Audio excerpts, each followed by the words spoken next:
Pressure দিবে, এটা সত্য কথা। তারা বলছে পুশিং। খেয়াল করবেন, পুশিং কারে বলে, পুশব্যাক কারে বলে। এরা যদি পুশিং করে তাহলে বুঝতে হবে আপনাকে এটা অরিজিনাল।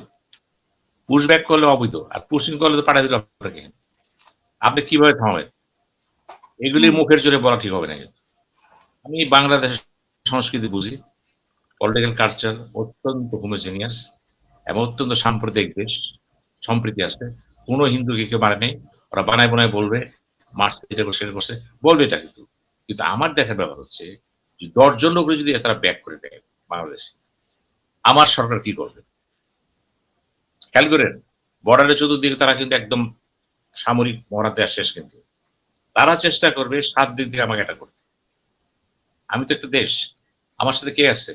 জনগণ। এই কথা বাদ দেন, আমার কাছে বলেন না। আপনার শক্তি আপনার ন্যাশনাল পাওয়ার। ন্যাশনাল পাওয়ার শক্তি হচ্ছে আপনার সামরিক শক্তি, আপনার প্রতিরক্ষা শক্তি, আপনার শক্তি। এই সামরিক শক্তি, প্রতিরক্ষা শক্তি এবং সবচেয়ে বড় কথা হলো আপনার আর্থিক শক্তি। এই জিনিসগুলোর সাথে বৈদেশিক নীতিমালা কি আছে? এখন বাংলাদেশকে যদি আপনি আগায় নিতে চান, যেটা সেনাবাহিনী চিফ ওপেনলি বলেছে, আমাদের বার্মার সাথে পারি নেই কেন? আমার আকাশ প্রতিরক্ষা দুর্বল। এগুলো গুরুত্ব দেন। আমার প্রতিরক্ষাতে আকাশটা দুর্বল, ভারতের আকাশ দুর্বল লাগে। আমাকে চিন্তা করতে হবে, আগে যারা বলেছিল, যেটা মামুন হক বললো যে দিল্লি না পিন্ডি, দিল্লি না পিন্ডি, এরা কিন্তু অনেকে মন্ত্রী হয়ে গেছে। মন্ত্রী কি হয়েছে? মেমপি হয়েছে, মুখে তালা দিয়ে দিচ্ছে। এখন তারা হয়ে গেছে কি একদম ভারত প্রেমিক সব, জাতির শেষ। এই যে দ্বিচারিতা আমাদের ভারতের নাই। এই জন্য বললাম আপনি ফাইট করার আগে হোমওয়ার্ক করেন। এখন এই মুহূর্তে আমাদের জন্য প্রয়োজন, অতি জরুরি হচ্ছে একটা হোমওয়ার্ক, বাংলাদেশ অ্যাপ্রোচ। ফরেন পলিসিতে বাংলাদেশ টুয়ার্ডস পাকিস্তান বা চীন হতে পারে, একটা কমন অ্যাপ্রোচ করেন না। ভারতের সাথে সম্পর্কটা কি? সব দলকে ডাকেন, সব পার্লামেন্টের। ওই বামপন্থীরা এখানে একটাও কিন্তু, ওই ৩০ দল না কিন্তু, ৪টা-৫টা দলকে পার্লামেন্টে বসবেন, বলে বলবেন আমরা এইটা করতে চাই। তারা যদি একমত হয়, ভারতের সম্পর্কে কি, কোন জায়গায় হাত দেবো, একমত হন, একটা ফ্রেমওয়ার্ক করে হন। যে দলই ক্ষমতা যাবেন, কমন অ্যাপ্রোচ আমাদের থাকবে। আপনি দেখেন এটা হবে না। এটা কেন হবে না? অসংখ্য দালাল ভরে গেছে দেশ। কি ভারতের দালাল, কি পাকিস্তানের দালাল, কি আমেরিকার দালাল। আমরা দালাল সমৃদ্ধ দেশ তো, কোন একটা কাজ করতে পারবেন না। আজকে মামুন মাহমুদ যদি মন্ত্রী দেওয়া হয়, 10টা দোষ ধরে আরেকজন বলবে কেন মানিল, তার ব্যাকগ্রাউন্ড ছিল এটা। কিন্তু মামুন মাহমুদ যে মন্ত্রী চালাতে পারে, যোগ্যতা আছে, চালা যেতে পারে, কিছু ফল দিতে পারে, এই বিশ্বাস আপনি করবেন না। আপনি করবেন কি কিভাবে তার বিতর্কিত করে আরো খারাপ কাজ করা। আমি সেই জন্য বললাম এখন উপযুক্ত সময়। সংসদে যারা আছেন তাদেরকে নিয়ে আমি সরকার পার্টিকে বলবো, তারেক জিয়াকে বলবো, আপনি অতি অবিলম্বে বাংলাদেশ অ্যাপ্রোচ কল করেন, করে সংসদে একমত শেষে বুদ্ধিজীবী ডাকেন, ডেকে সংক্ষিপ্ত সময়, ১ মাস সময় নেবে কিন্তু। কারণ আপনি জানেন যে কি করতে হবে। ভারতকে জিজ্ঞেস করে জামাত ইসলামকে আপনার সাথে ভারতের বৈদেশিক নীতিটা কি, দেখবেন 80% মিলে গেছে। জিজ্ঞেস করে এনসিবি কে 80% মিলে গেছে। খালি এক জায়গায় বলবে ওরা খারাপ আমরা খারাপ, একটু বাদ দেন। পলেমিক্স আপনার ভ্যারোডিক্সটা বাদ দেন না কেন। এখন দেখেন 80% যখন সব দল একমত, সংসদে অসুবিধা কি? অসুবিধা ওইখানে এই কাজটা আপনাকে ভারত করতে দিবে না। তাদের নিজস্ব লোক এখানে আছে, ছলে বলে কৌশল যুক্তি এটাকে ক্রাশ করে দিবে। তারপরেও হবে বলছি, যদি জনাব তারেক যে প্রমাণ করতে পারে আমি জিয়াউর রহমানের ছেলে, আমি খালেদা জিয়ার ছেলে, অতীতে যাই হয়েছে না হয়েছে, আমাকে অনেক কথা বলা হচ্ছে, সব ঠিক আছে, আমি খারাপ সব ঠিক আছে, আমি ভালো সব ঠিক আছে। এখন আমার সামনে প্রয়োজন কি? বাংলাদেশ ফার্স্ট বলছে। বাংলাদেশ ফার্স্টের জন্য প্রথম দরকার এই মুহূর্তে কি? First approach towards America, approach toward China, approach toward Japan, অর্থাৎ একটা ফরেন পলিসি কমন। এইটা যদি করতে পারে, আমি বিশ্বাস করি আপনার সাথে তুরস্ক সম্পর্ক হবে, সৌদি আরব সম্পর্ক হবে, পাকিস্তান প্রয়োজন ডিফেন্স প্যাক্ট করবে। বাংলাদেশ দরকার ডিফেন্স প্যাক্ট করবে সাহস করে, যদি সাহস থাকে নিতে পারে। তখনই পারবে না যদি দলের ভিতরে, সরকারের ভিতরে অসংখ্য বিরোধী দালাল থাকে, অর্থাৎ দেশের চক্র থাকে, পারবেন না।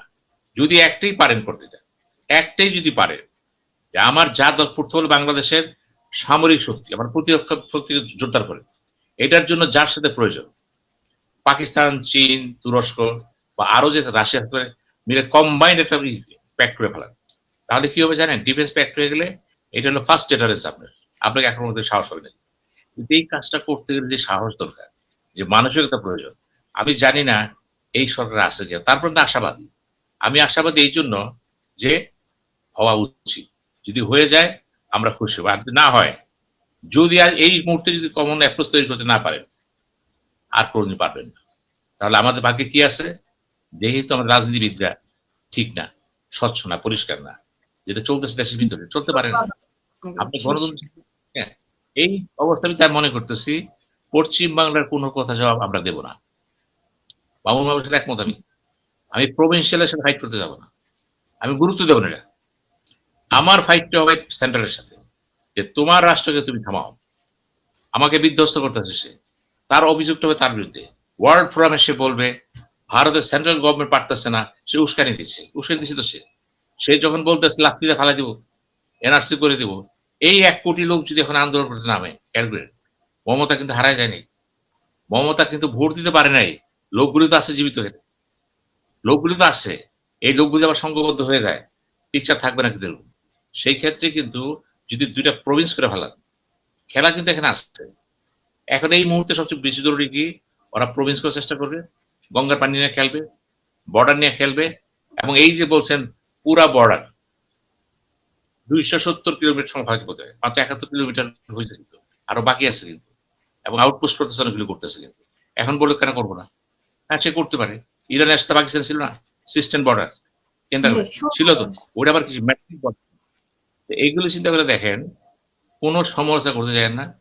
আমার এখানে আন্দোলনে যারা ছিল, সেই আন্দোলনে কি 5ই অগাস্টে বিপ্লবী যারা কোথায় যারা ছিল, তাদেরও বলবো এখন তোমাদের সময় আসছে, কথা কম বলো, ক্ষমতা গেছো তো, এমপি চেয়ারে বসছো তো, মন্ত্রী চেয়ারে বসছো তো, বুঝতে পারতেছো হোয়াট ইজ পৃথিবী, হোয়াট ইজ ভূরাজনীতি, হোয়াট ইজ সামরিক বাহিনী। তখন তো তোমাদের সামরিক বাহিনী পাত্তা দাও নাই, এখন দিবা, এখন দিবা।